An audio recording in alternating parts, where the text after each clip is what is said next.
Premièrement, l'un des passages clés sur lesquels repose cette doctrine est 1 Thessaloniciens 4 2.16-17, car le Seigneur lui-même, à un signal donné, à la voix de l'archange, et au son de la trompette de Dieu, descendra du ciel, et les morts en Christ ressusciteront premièrement.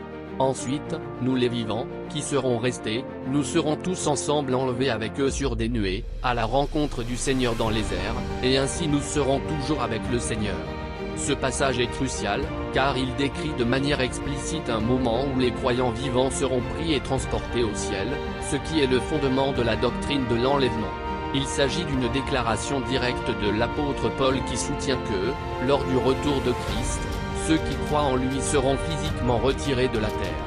Deuxièmement, Jésus lui-même fait allusion à cet événement dans Jean 14 2.2-3 lorsqu'il dit à ses disciples, « Il y a plusieurs demeures dans la maison de mon Père, je vais vous préparer une place.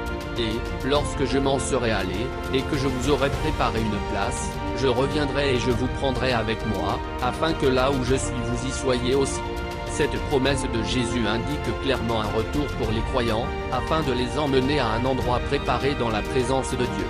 Bien que ce passage ne mentionne pas spécifiquement l'enlèvement, il pointe vers une séparation entre les croyants et le monde, avec un rassemblement dans la demeure céleste de Dieu. Troisièmement, la notion de l'enlèvement est souvent associée à l'idée de délivrance du jugement divin.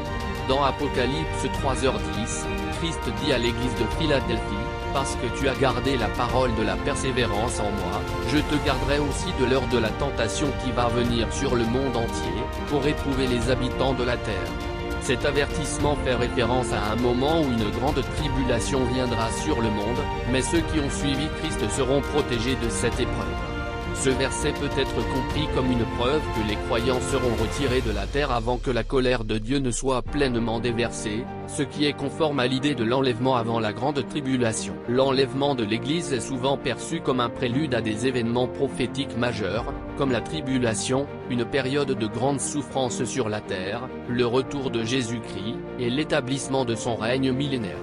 Selon certaines doctrines, cet enlèvement aura lieu avant la tribulation, pré-tribulationnisme, tandis que d'autres estiment qu'il se produira au milieu, mi-tribulationnisme, ou à la fin, post-tribulationnisme, de cette période de tribulation.